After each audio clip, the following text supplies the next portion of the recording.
I cannot stress how important humidity is. I think we even talked about this a little bit last time, but I talk about this in just about every conversation I have with clinicians because we see far too often the lack of humidity with therapies.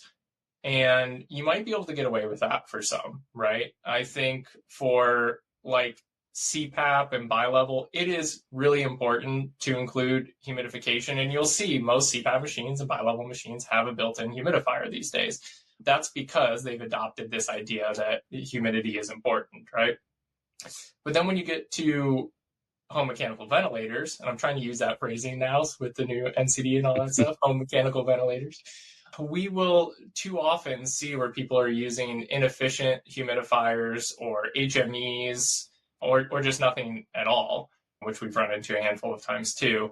I just want to stress that if you're doing humidified high flow, you have to use optimal humidification or it's going to be a huge disservice to these patients.